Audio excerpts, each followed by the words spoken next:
it's Stacy. And Sophie from Disney Nerd Herders. Yes, yes. The next video you're going to be watching is the Walt Disney World Animal Kingdom's safari ride. So which is your favorite animal in the safari ride? My favorite animal is the flamingo that we see. Very nice. Which is, it's really cool because the island that the flamingos are actually on is in the shape of a hidden Mickey. Yes, not a lot of people know that. It's hard to get perspective. When you take a picture, it doesn't really come out that good. And it's also cool because the things that make the flamingos' feathers turn pink is actually the shrimp that they eat. Yes, yes. So, it's cool. Yes. What's your favorite animal, Mom? I think my favorite animals, it's a toss-up between, I don't know, I like the giraffes, but for some reason I really like the I like the zebras. The zebras, yeah. I like the rhinos. Yes, she loves the rhinos. I like the rhinos. She likes the, what is it, the black rhinos? Yeah. There was one time we were on the oh my gosh, on the safari at night, and it was right next to it was like right walking next to it. Like the person driving actually didn't see how close we were to it. It was amazing. It was they like had it to just came out of stop it nowhere. because they didn't want to hit it because they didn't know where it was. Yeah. But it was walking. So this is the car. It was walking like right next to it. Yep. It was so cool. Yeah. So I hope you enjoy the video. Yep. Oh, and Sophie's face is painted in the middle of the video too. I yes. think it's a cat this time. I think so. You tend to get it done at Animal Kingdom. Animal Kingdom and the Magic Kingdom is also another good one. Yeah. Yep. So I hope you enjoyed the video. Don't forget to subscribe. Subscribe. Bye. Bye. That's right, I said I just got face paint. so feel free to have the cameras out and ready to take pictures. Now, I am going to recommend pretty high-speed setting if you have an action or a sports setting. Those usually work the best because the animals tend to be moving. We also tend to be moving, which can make it a little hard. Directly to the right by the rock wall, curled up, there's a small dark black animal, the yellowback. It's a yellow-backed diver.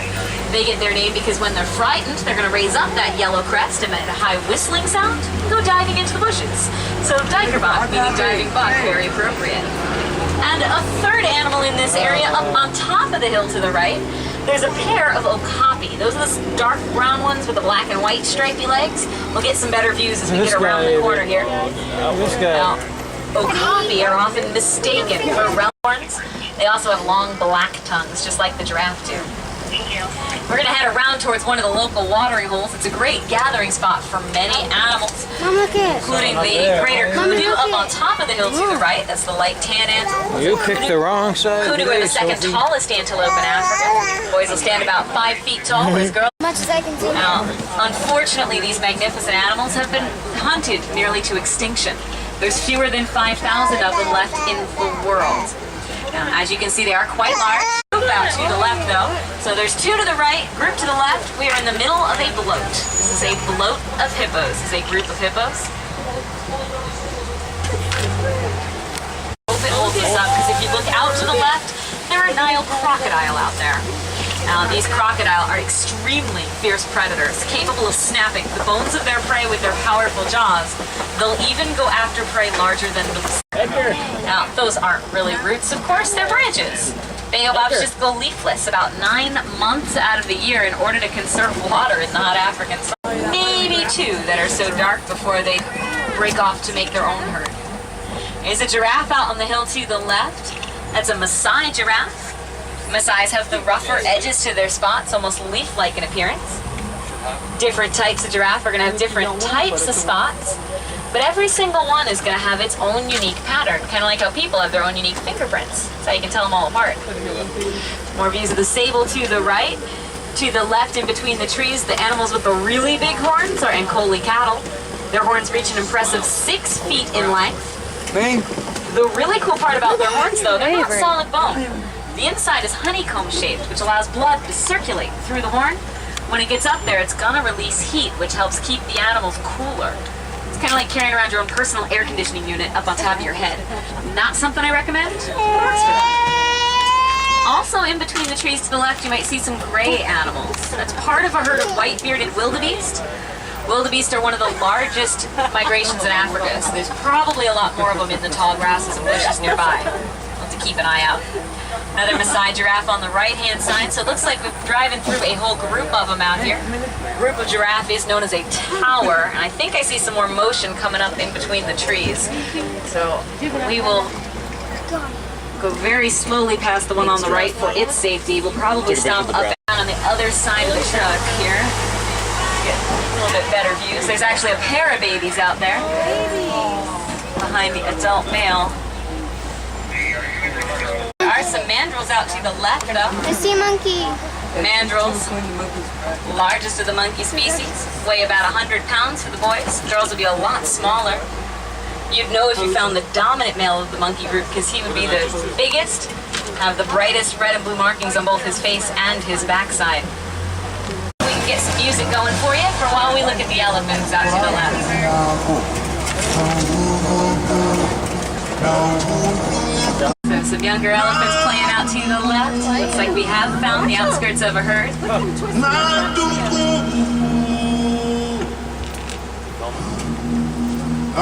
I know that is not as exciting out here. And yes, a flamboyance is a whole group of flamingos. These are great. Lions are going to spend about 18 to 20 hours a day doing exactly what the one out there is doing, which is absolutely nothing.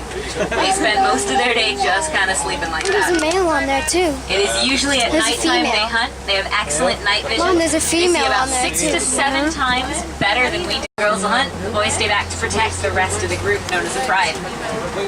Coming up on the right-hand side of the group, white rhino, much larger than the black rhino we saw earlier. They weigh between 4,000 and 5,000 pounds. Group of the easiest way to tell the difference between the boys and girls with the lions is, of course, the lion manes. Only the boys get the hair around the head, called the mane. They'll range in color in this. They do that when they're feeling threatened. They back in with their tusks facing outward. Those tusks are very, very sharp. So we're going to leave that warthog alone and keep driving down this. And the Bontabak. Now, the biggest question I always get with zebras, are they black with white, white with black? Well, if you can see the noses, it's the nose that gives that all away.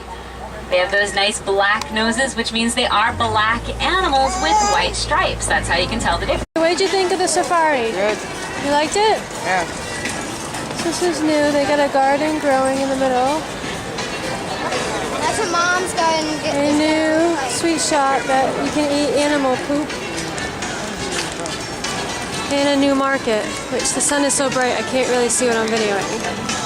Not really animal poop. And Like one of the animal poops tasted like peanut butter. Me, Daddy, and Avery tried it. Mom wasn't gonna try it.